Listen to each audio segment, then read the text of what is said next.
Welcome to our Theory of Action workshop. We hope this video and the accompanying worksheet will help you complete the Theory of Action portion of the Chicago Design Challenge application.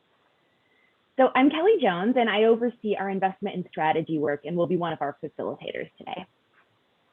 I'm Samantha Stassione, and I'm the portfolio manager for the venture fund. And I'm Roshana Pace, and I serve as portfolio growth manager. On behalf of the entire ABC team and our core partners, we're so grateful that you're taking the time to dig into this resource. So as we kick off this workshop, we want to start with a quick definition of what we mean by theory of action. Within the context of the Chicago Design Challenge, a theory of action is a clear articulation of the way your program or intervention is set up to help you achieve your desired results. More simply put, it's a concise articulation of the problem you're trying to solve, how you aim to solve it, and what success could look like. You might also think of this as a theory of change, an intended impact, or even just your strategy. We also want to share the exact portion of the application the content of this workshop aligns to, which you can see on the screen. This portion really is the heart of the application. It's your chance to tell us all about the problem or opportunity you're aiming to address, what your intervention is, and how you might measure its impact. We want to reiterate that this is a tool for applicants as you complete the process. It's not a formal part of the application, and you will not be asked to share this at any point in time. We're also hopeful that this might be a useful resource for any organization working to articulate a theory of action for programming. Before we dive into the worksheet content, I want to take a moment to orient you to the tool. At the top of the document, you'll see that we've included links to some of the reference materials that might be helpful to have handy as you and your team dig in. The materials themselves are included at the end of the worksheet, and they include the application questions this worksheet aligns to. And we want to note that the worksheet does take you through the questions in a slightly different order than they're asked on the application. The scope of the challenge, including the priority outcomes and target populations we're seeking to support with this funding, are also included. And one of the first steps that we'll take during the vetting and selection process is ensuring that your proposed idea is in scope. So the more clearly you can make this connection for our team, the better. We want to remind you that there's also a 2-page PDF download on the Design Challenge website that shares this information as well. And finally, we've shared a few resources about theories of action in general. Our team really loves learning and digging into different approaches to defining strategy and focus, and thought that many of you might find these resources interesting and helpful. So just a little bit more about the tool. The worksheet's organized in 5 sections: defining the opportunity, clarifying your solution, imagining success, crafting your theory of action, and a final check for alignment. The first 3 sections take you through a series of prompts that will help you brainstorm and clarify your innovation, and then we'll push you to articulate it concisely in just 1 to 2 sentences. And then, of course, checking for alignment with the challenge. It's totally fine if you can't answer all of the prompts. They're meant to be thought starters, and we know that new innovation means unanswered questions. Truly think of these as thought starters to help you articulate what you do know and note what you will need to determine over time. The 4th section will prompt you to take a look at the short summaries you've written and start to weave them into a single concise theory of action. The final section will prompt you one last time to check for alignment. With that, I'm going to turn it over to Marshana to take you through section 1. So to start crafting your theory of action, we'll begin with defining the opportunity. So we know that the COVID-19 pandemic both created and exacerbated various youth learning and well-being challenges.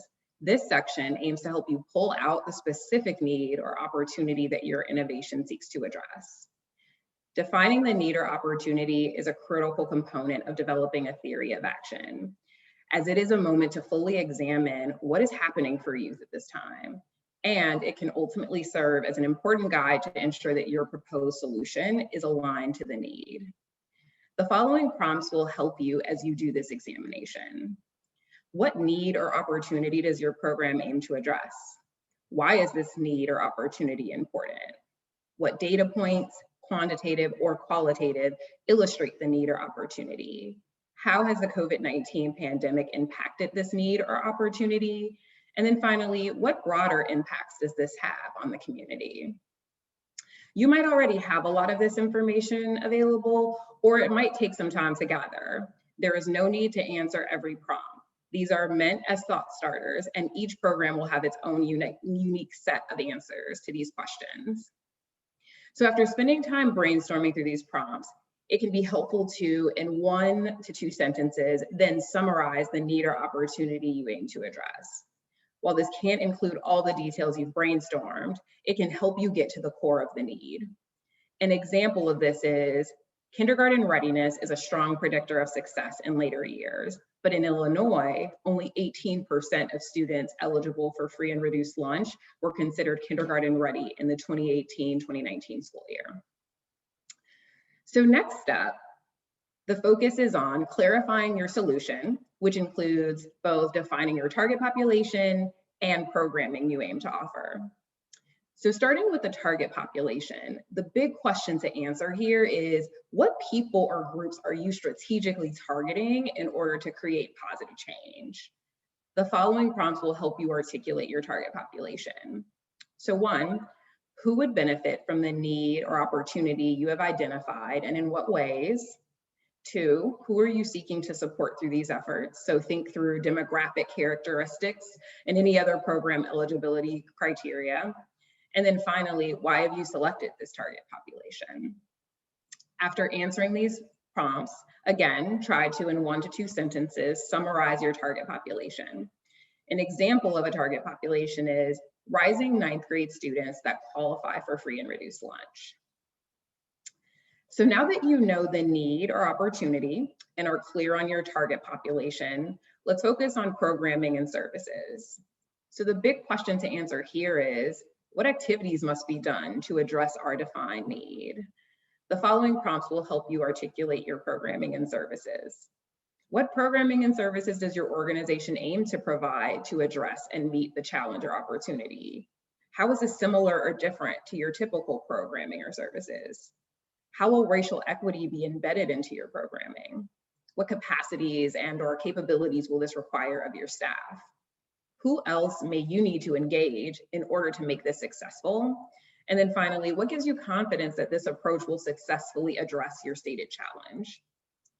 After answering the above prompts, try to, in 1 to 2 sentences, summarize your programming.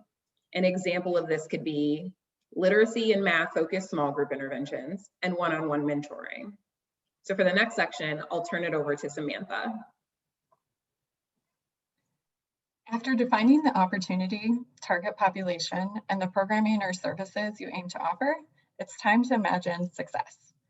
The following prompts will help you define what successful execution of your intervention would look like.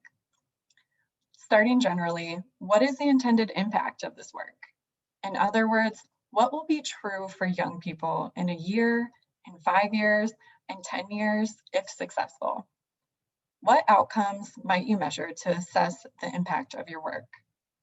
And in 10+ years, how might Chicago's youth serving systems and structures be different as a result of this work?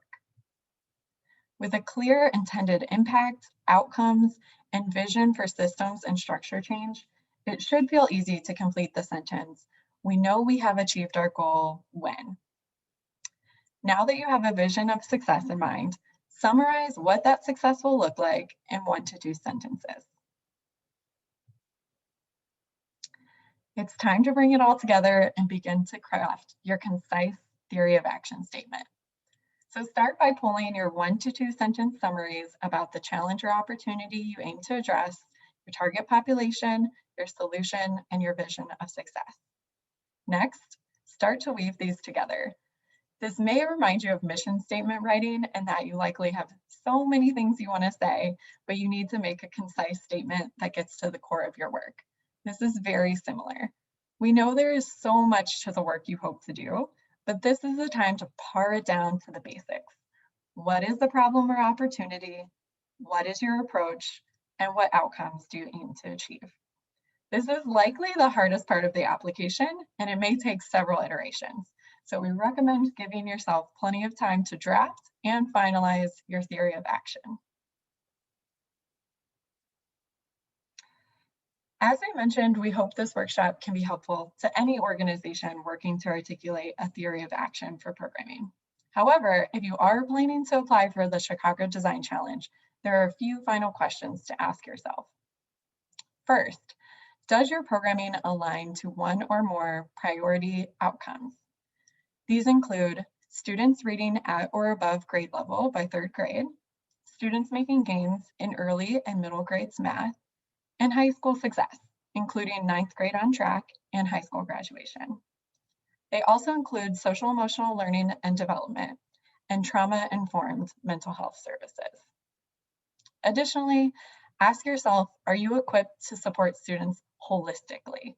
For example, does your intervention support student wellness? For the Chicago Design Challenge, all initiatives focused on academic outcomes must also address the social emotional needs of students and educators in conjunction with the learning interventions.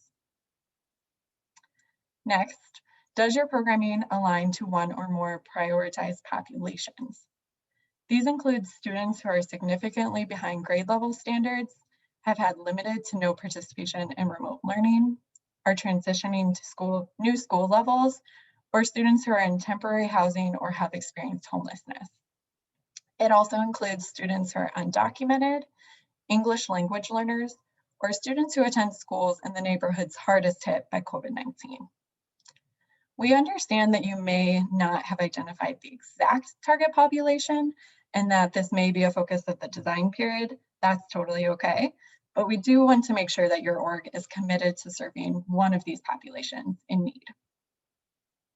And finally, does your theory of action support and promote racial equity?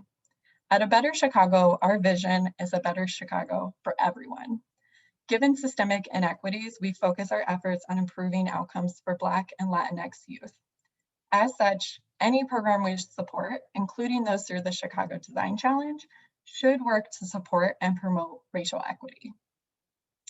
If the answer to all of these questions is yes, we look forward to seeing your application for the Chicago Design Challenge. If you have further questions about eligibility or are unsure of your ideas and scope, please contact us at grants@abetterchicago.org. We truly hope that this has been a helpful resource for your team. And we do want to reiterate one more time that this is a tool for applicants as you complete the process. It's not a formal part of the application, and you will not be asked to share this at any point in time. Final reminders are that applications are due on Monday, April 5th. You can learn more at www.chicagodesignchallenge.org and are always encouraged to send questions to our team at grants@abetterchicago.org. We can't wait to learn more about your ideas through the application process.